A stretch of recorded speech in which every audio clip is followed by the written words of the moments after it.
السلام علیکم ورحمۃ اللہ وبرکاتہ۔ نحمدہ ونصلی علی رسولہ الکریم، اما بعد فاعوذ باللہ من الشیطان الرجیم، بسم اللہ الرحمن الرحیم۔ للفقراء الذین احصروا فی سبیل اللہ لا يستطيعون ضربا في الأرض يحسبهم الجاهل أغنياء من التعفف تعرفهم بسيماهم لا يسألون الناس إلحافا۔ مختصر حمد و ثنا اور صلاۃ و سلام کے بعد عزیزان گرامی قدر، آج ہماری اکثریت کا خیال یہ ہے اور ہماری اکثر آبادی، ہماری غالب اکثریت، ان کا سب سے بڑا مسئلہ روزگار کا مسئلہ ہے۔ کسب معاش اور روزگار کے حصول میں سرگرداں نظر آتے ہیں۔ ہمہ وقت اسی سوچ اور فکر میں اور اسی شش و پنج میں دکھائی دیتے ہیں کہ کس طرح اپنی آمدنی کو بڑھایا جائے، اپنے مال و زر میں اضافہ کیا جائے، کس طرح اپنے بیلنس میں، اپنی آمدنی میں، اپنے اثاثہ جات میں کس طرح اضافہ کیا جائے۔ ہر شخص اسی غم روزگار میں مبتلا نظر آتا ہے اور اسی فکر میں نظر آتا ہے۔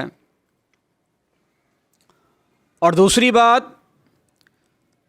ہماری غالب اکثریت اس ظن فاسد میں، یعنی اس غلط گمان میں مبتلا ہے کہ اگر کسب معاش کرنا ہے، روزگار حاصل کرنا ہے، آمدنی میں اضافہ کرنا ہے، تو اس کے لیے وہ یہ سمجھتے ہیں، اور یہ سمجھ انتہائی غلط قسم کی سمجھ ہے، یہ ظن فاسد ہے۔ وہ سمجھتے ہیں کہ دین رکاوٹ ہے، کتاب و سنت کی پابندی گویا رزق میں کمی کا باعث ہے۔ لوگ یہ سمجھتے ہیں کہ کتاب و سنت کی پابندی، اللہ رب العالمین کے احکام، کتاب و سنت کے فرامین، لوگ ان کے بارے سمجھتے ہیں کہ ان کی پابندی حصول رزق میں رکاوٹ ہے، اضافے میں رکاوٹ ہے، اور یہ سوچ انتہائی غلط قسم کی سوچ ہے۔ یہ گمان، یہ فاسد گمان ہے۔ حقیقت یہ ہے، سچی بات یہ ہے کہ اللہ کا یہ دین، اللہ کا یہ نظام، جس طرح ایک مسلمان کی آخرت میں کامیابی کے حصول کا راز اللہ نے اس دین میں رکھا ہے، اخروی سعادتوں کے حصول کے لیے اللہ نے جس طرح ہمیں یہ دین دیا ہے، اور ہماری اخروی کامیابی کا راز اس دین میں ہے، اسی طرح میرے بھائیوں، ہمارے یہ جو دنیا ہے، اس دنیا کی کامیابی کا، اس کی ترقی کا، اس کی کامیابی کا، اور یہاں آگے سے آگے بڑھنے کا جو راز ہے، وہ بھی اللہ کے اسی دین میں ہے، وہ بھی اس دین کے اندر راز ہے۔ وہ احکام ہیں، وہ ہدایات ہیں جو ہمیں دنیا میں بھی سعادت مند بنا سکتی ہیں، کامیاب کر سکتی ہیں، اور آخرت میں بھی اللہ کا مقرب بنا سکتی ہیں۔ یہ دین ایسا خوبصورت دین ہے، اس میں صرف اخروی کامیابی کے حصول کا طریقہ نہیں، اس میں تو دنیا کی کامیابی کا بھی اللہ نے راز بتلا دیا۔ تو میرے بھائیو، یہ سوچنا کہ یہ دین پر عمل گویا رزق کے دروازے کو بند کر دیتی ہے، یہ سوچ انتہائی کمزور سوچ ہے، غلط قسم کی سوچ ہے۔ سچ تو یہ ہے کہ دین پر انسان جس قدر عمل پیرا ہوتا ہے، اللہ تعالیٰ اس کے رزق میں اتنی برکتیں عطا فرما دیتا ہے۔ جو جتنا دین سے پیار کرتا ہے، جس کو دین سے جتنا لگاؤ ہوتا ہے، جو دین پر جتنا زیادہ چلنے والا ہوتا ہے، اللہ رب کائنات اس کے رزق میں اتنا اضافہ فرما دیتا ہے، اس کے رزق میں اتنی برکتیں عطا ہو جاتی ہیں اللہ کی طرف سے۔ مثال کے طور پر اللہ کا حکم ہے، اللہ کا دین ہے صلہ رحمی کرنا، رشتہ داری کو جوڑنا، رشتہ داروں کے ساتھ حسن سلوک، اچھا برتاؤ، اچھے رویے، اچھے معاملات کس کے ساتھ؟ رشتہ داروں کے ساتھ، اپنے اقارب کے ساتھ، اپنے اعزہ کے ساتھ، حسن سلوک، اچھا برتاؤ، اچھے رویے، یہ کیا ہے؟ یہ رزق میں اضافے کا ذریعہ ہے۔ پیارے پیغمبر جناب محمد الرسول اللہ صلی اللہ علیہ وسلم نے فرمایا من سرہ ان یبسط لہ فی رزقہ وینسأ لہ فی اثرہ فلیصل رحمہ۔ فرمایا جو شخص یہ چاہتا ہے، اور سچی بات ہے سبھی چاہتے ہیں، فرمایا جو بھی چاہتا ہے، مرد ہو یا عورت، جو یہ چاہتا ہے کہ اس کے رزق میں اضافہ ہو جائے، اس کے رزق میں کشادگی پیدا ہو جائے، اور اس کی عمر میں بھی اضافہ ہو، کون نہیں چاہتا؟ سبھی چاہتے ہیں، لمبی عمر جیے، اچھی زندگی اس کو نصیب ہو، رزق میں برکت اور اضافہ ہو اور کشادگی ہو، سبھی چاہتے ہیں۔ فرمایا جو یہ چاہتا ہے، نسخہ ایک ہے، طریقہ ایک ہے، فل یصل رحمہ، اسے چاہیے کہ وہ صلہ رحمی کرے۔ تو دیکھیے صلہ رحمی کتاب و سنت کا حکم ہے، دین کا حکم ہے۔ ہم دین پر عمل کرتے ہوئے صلہ رحمی کریں گے، اللہ رب کائنات رزق میں بھی اضافہ کرے گا، روزگار کے مواقع بھی بڑھیں گے، کامیابی بھی حاصل ہوگی، اور اللہ لمبی عمر میں عطا کرے گا۔ تو یہ دین ایسا دین ہے جس کے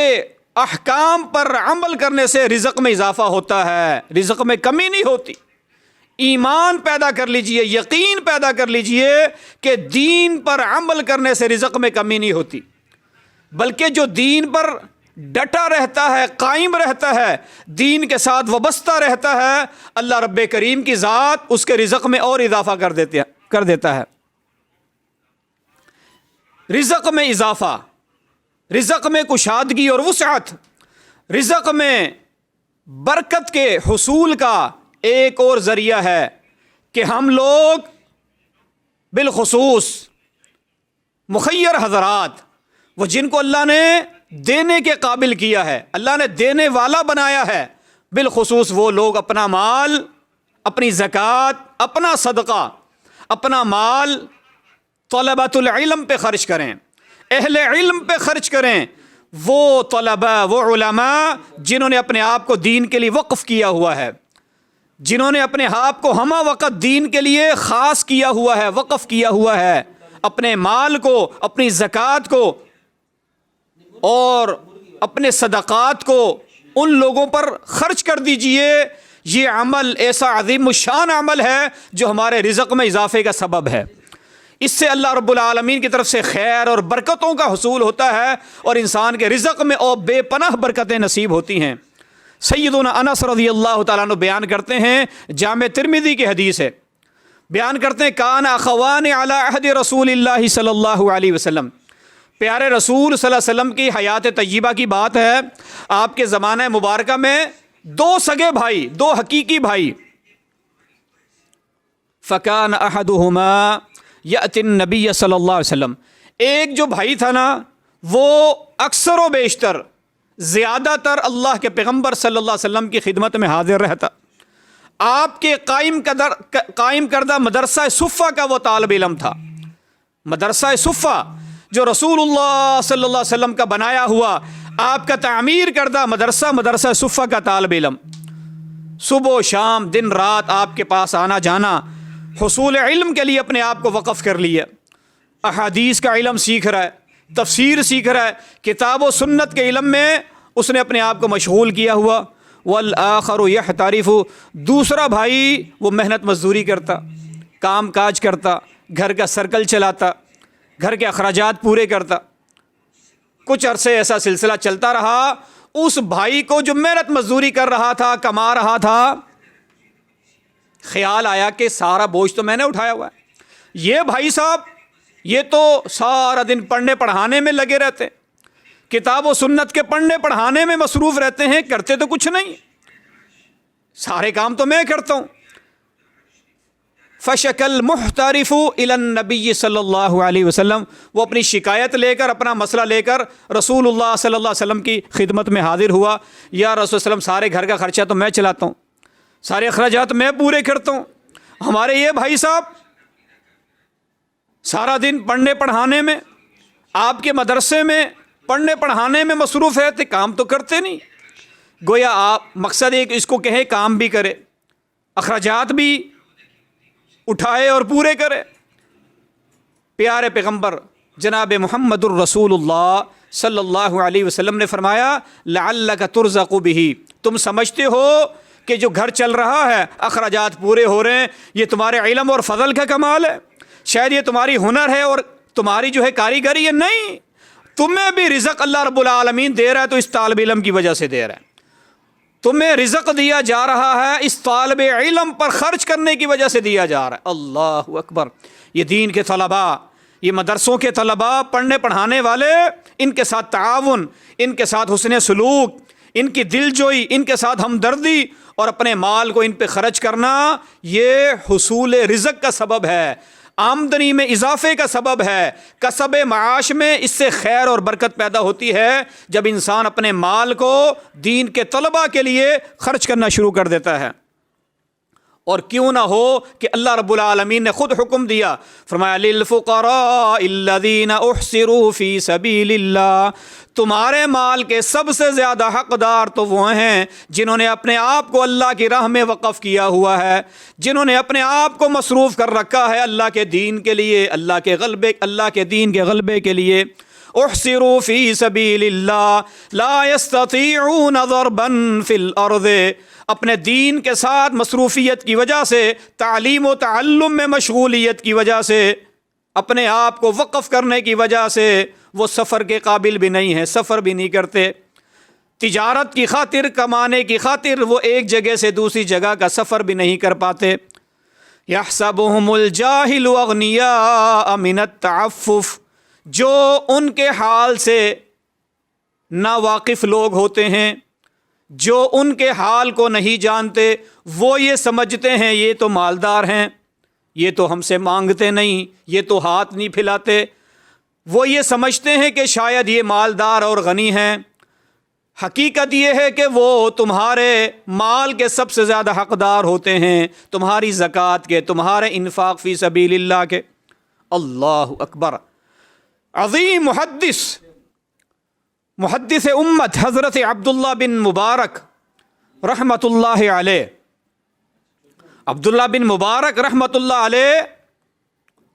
وہ اپنی زکوٰۃ کا، اپنے صدقات کا پورا حصہ، گویا پوری کی پوری زکوٰۃ طلباء کرام پر، علماء پر جو مستحق ہوتے یا ضرورت مند ہوتے، اپنی ساری زکوٰۃ، انفاق فی سبیل اللہ کا جتنا پیسہ ہوتا وہ سارے کا سارا ایسے طلباء پہ خرچ کر دیتے، انہی میں تقسیم کر دیتے، انہی میں بانٹ دیتے، ان کی ضروریات کو پورا کرتے، انہی میں پورا کر دیتے۔ بعض مشورہ دینے والوں نے مشورہ دیا کہ اور بھی تو کچھ لوگ ہیں معاشرے کے، سوسائٹی کے دائیں بائیں میں رہنے والے،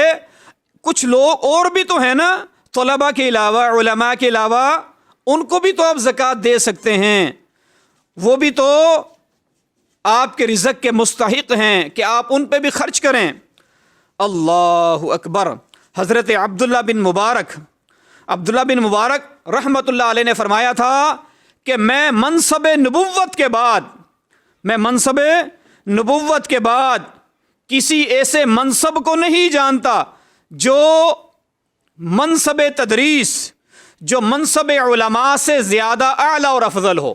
یعنی سب سے افضل اور اعلیٰ منصب وہ تو منصب نبوت ہے، منصب رسالت ہے، اور منصب نبوت کے بعد سب سے اعلیٰ منصب، سب سے اعلیٰ اعزاز اور عہدہ جو ہے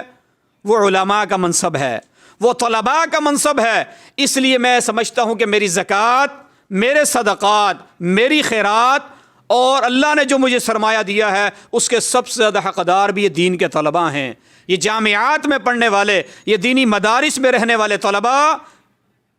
یہ جنہوں نے اپنے آپ کو دین کے لیے وقف کیا ہوا ہے، ان پہ خرچ کرنا گویا نبی علیہ السلام کی حدیث کے مطابق تمہارے رزق میں اضافے کا سبب ہے۔ اس لیے اگر ہم بھی چاہتے ہیں ہماری عمر طویل ہو اور اللہ تعالیٰ ہمارے رزق میں برکتیں عطا فرمائے، اللہ تعالیٰ اس میں اضافہ کرے، تو ہمیں اپنے مال کو ان دین کے علماء پر، طلباء پر، ان مستحق افراد پہ خرچ کرنا چاہیے۔ اللہ اکبر۔ اللہ رب کریم ہمیں بھی اسی زمرے میں شامل فرما دے۔ اللہ رب العالمین ہمیں بھی اپنی راہ میں خرچ کرنے والا بنائے تو طلباء کے ساتھ، علماء کے ساتھ حسن سلوک کرنے والا بنا دے، ان کے ساتھ ہمدردی کرنے والا، خیر خواہی کرنے والا، ان کی ضروریات کی دیکھ بھال کرنے والا اللہ تعالی ہمیں بھی بنا دے۔ وآخر دعوانا ان الحمد للہ رب العالمین۔